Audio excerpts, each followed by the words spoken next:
বন্ধুরা, সুজির মধ্যে 1 কাপ টক দই দিয়ে এত সুন্দর রেসিপি তৈরি হয়।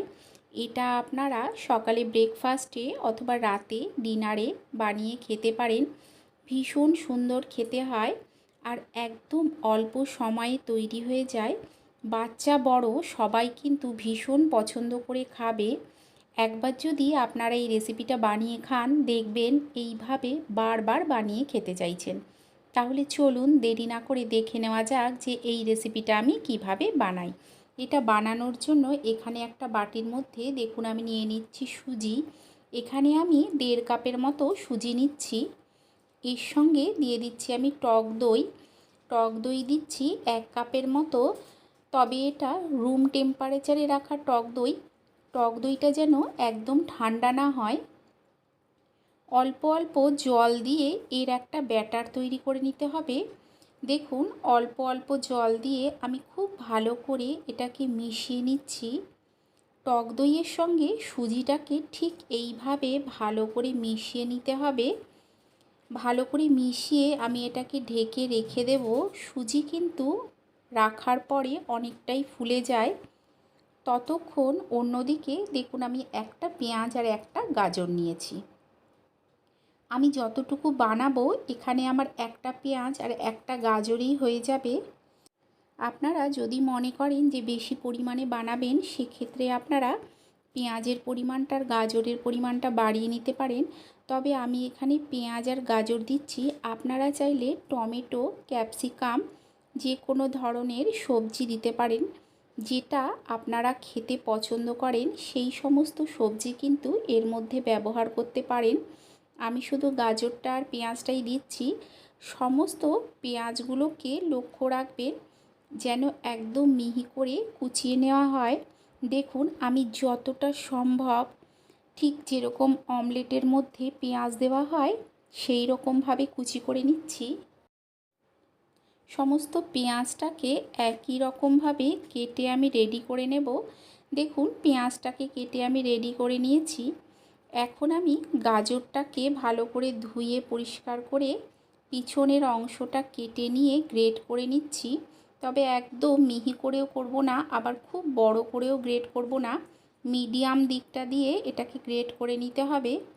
সমস্ত পেঁয়াজ আর গাজরটা গ্রেট করে নিয়ে এখানে দেখুন সুজিটাকে আমি নিয়ে নিচ্ছি। সুজিটা কিন্তু অনেকটাই ফুলে গেছে, দেখুন অনেকটা শক্ত হয়ে গেছে। এখন এই সময় এর মধ্যে দিয়ে দিচ্ছি দেখুন আমি সমস্ত গ্রেট করে রাখা গাজরটা। সমস্ত গাজরটাকে দিয়ে দেব সমস্ত পেঁয়াজগুলো।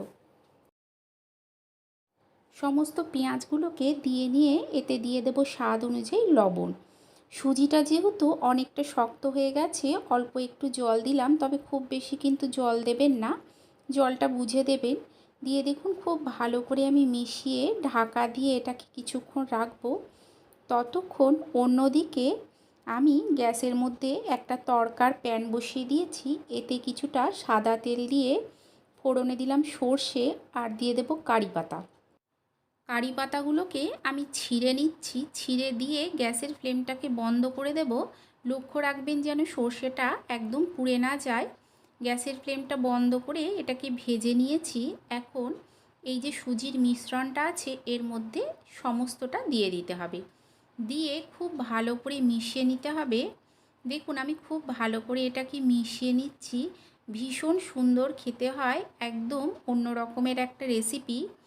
আপনারা এটা বাচ্চাদের টিফিনেও বানিয়ে দিতে পারেন, আবার লাঞ্চ বক্সেও দিতে পারেন। অন্যদিকে দেখুন আমি একটা প্যান বসিয়ে দিয়েছি। এতে দিয়ে দিলাম অল্প একটু সাদা তেল। এই রেসিপিতে কিন্তু খুব বেশি তেলেরও প্রয়োজন হয় না। তেলটাকে প্যানের মধ্যে খুব ভালো করে দেখুন ছড়িয়ে দিলাম। এখন এই ব্যাটারটার থেকে নিয়ে আমি 2 হাতার মতো দেব। দিয়ে এটাকে ঠিক এইভাবে ছড়িয়ে দেব। খুব বেশি পাতলাও হয় না, আবার একদম কিন্তু মোটাও হয় না। গ্যাসের ফ্লেমটাকে লোতে রেখে আমি এটাতে ঢাকা দিয়ে কিছুক্ষণ হতে দেব। 1 থেকে 2 মিনিটের মতো আমি হতে দিয়েছিলাম। দেখুন ওপরটা অনেকটাই শুকনো হয়ে চলে এসছে। এখন এটাকে উল্টে দেব। উল্টে দিয়ে অন্য পিঠটাও কিন্তু ভালো মতো সেঁকে নিতে হবে।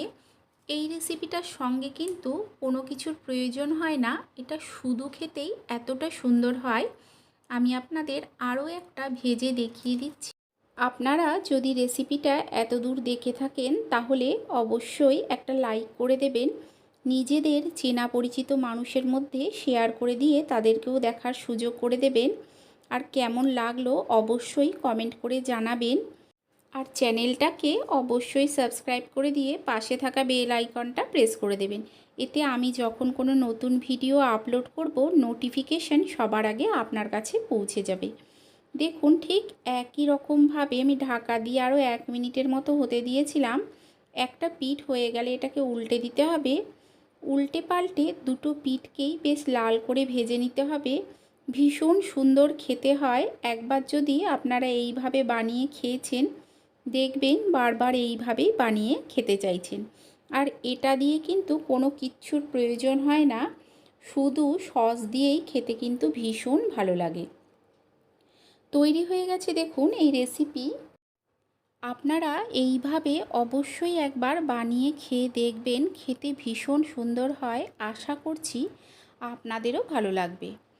তাহলে চলুন আপনাদের সঙ্গে দেখা হচ্ছে আরও একটা নতুন ভিডিও নিয়ে।